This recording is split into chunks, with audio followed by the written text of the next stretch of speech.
O livro do profeta Joel é uma pequena coleção de poemas proféticos que são tão poderosos quanto enigmáticos. Joel é único dentre os profetas por algumas razões. Antes de tudo, não há uma indicação clara de quando o livro foi escrito, mas o mais provável é que tenha sido no período de Esdras e Neemias, após o retorno do exílio, porque Joel menciona Jerusalém e o templo, mas não parece haver nenhum rei. Também é incomum o fato de que Joel está claramente familiarizado com vários outros livros das Escrituras. Ele menciona e cita os profetas Isaías, Amós, Sofonias, Naum, Obadias, Ezequiel, Malaquias e até o livro de Êxodo. E isso está conectado à sua última característica particular. Joel não acusa Israel de nenhum pecado específico. Como tantos outros profetas, ele anuncia que o julgamento de Deus está vindo para confrontar o pecado de Israel, mas ele nunca diz o porquê.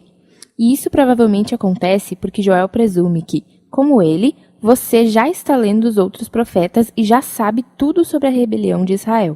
Agora, essas três características juntas nos ajudam a entender esse livro fascinante. Joel é um autor que esteve imerso pessoalmente em escritos bíblicos anteriores, e suas reflexões sobre eles o ajudaram a encontrar o sentido nas tragédias dos seus dias, mas também lhe deram esperança no futuro. Vamos nos aproximar e ver como isso funciona. Nos capítulos 1 e 2, Joel foca no Dia do Senhor, um tema-chave entre os profetas que descreve eventos do passado onde Deus apareceu de uma maneira poderosa para salvar o seu povo e confrontar a maldade. Lembre-se das pragas do livro de Êxodo. Mas o profeta vê nesses eventos indicadores para um tempo futuro, quando Deus vai novamente confrontar a maldade entre seu povo e entre todas as nações, e vai trazer a salvação para o mundo. Então aqui, nos capítulos 1 e 2, Joel apresenta dois poemas paralelos que destacam esse tema. O capítulo 1 é sobre o dia do Senhor que já aconteceu. Ele começa anunciando um desastre recente. Um enxame de gafanhotos devastou Israel. E sua descrição do enxame remete ao dia do Senhor contra o Egito. Lembre-se da 8ª praga de Êxodo 10. Só que dessa vez, os gafanhotos estão sendo enviados contra Israel.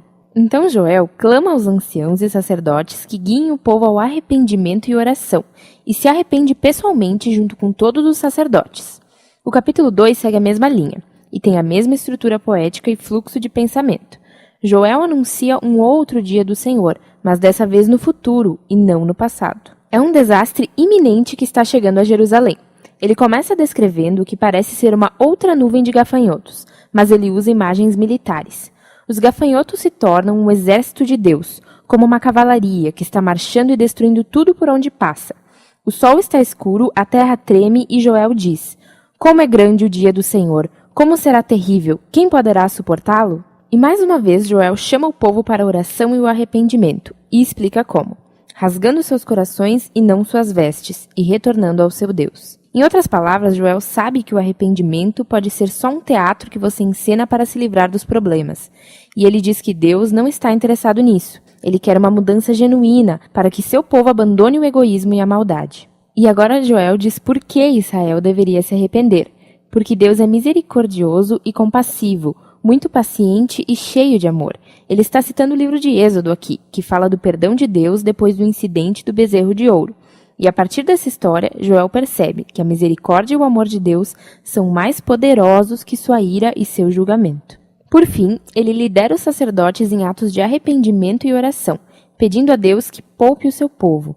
E logo depois desses dois poemas, a cena muda e nós temos uma pequena narrativa que mostra a resposta de Deus ao arrependimento de Joel e do povo. Então o Senhor mostrou zelo por sua terra e teve piedade do seu povo.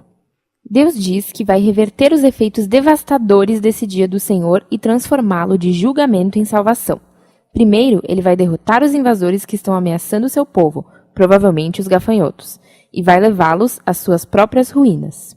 Então, ele vai restaurar a terra devastada, trazê-la de volta à vida e torná-la abundante novamente. E, finalmente, Deus diz que vai trazer sua presença divina para viver entre o povo. Ela vai se tornar real e acessível para todo mundo.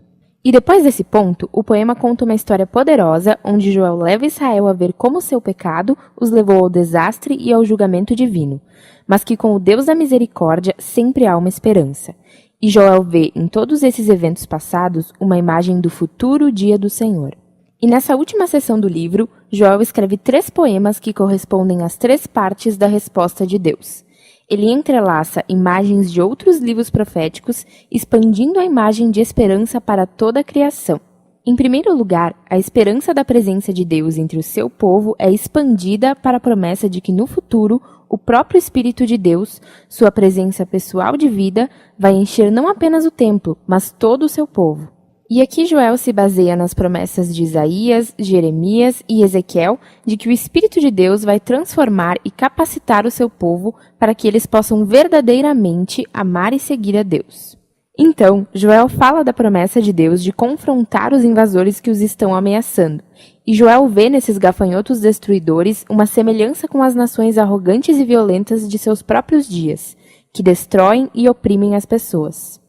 E ele se baseia nas promessas de Isaías, Sofonias e Ezequiel a respeito do futuro dia do Senhor, quando Deus vai confrontar o mal entre as nações e fazer essa violência se voltar contra eles próprios, trazendo justiça aos prejudicados. E finalmente, Joel pega as imagens da restauração da terra e vê nelas esperança para a renovação de toda a criação. Ele se baseia nas promessas de Isaías, Ezequiel e Zacarias de que o dia final da justiça de Deus será seguido por uma restauração de todo o mundo, um novo Éden, onde a presença de Deus vai fluir como um rio e trazer uma renovação universal. Então, os poemas de Joel terminam com o perdão e a misericórdia de Deus, restaurando toda a criação. Esse pequeno livro explora ideias profundas sobre como o pecado e a falha do homem trazem tanta destruição e devastação ao nosso mundo, sobre como Deus anseia por mostrar misericórdia àqueles que apenas admitem o seu pecado e o confessam, e sobre como tudo isso nos leva a ter esperança de que um dia Deus vai derrotar a maldade no nosso mundo, mas também no nosso coração, e vai trazer a sua presença restauradora para fazer novas todas as coisas. E esse é o livro de Joel.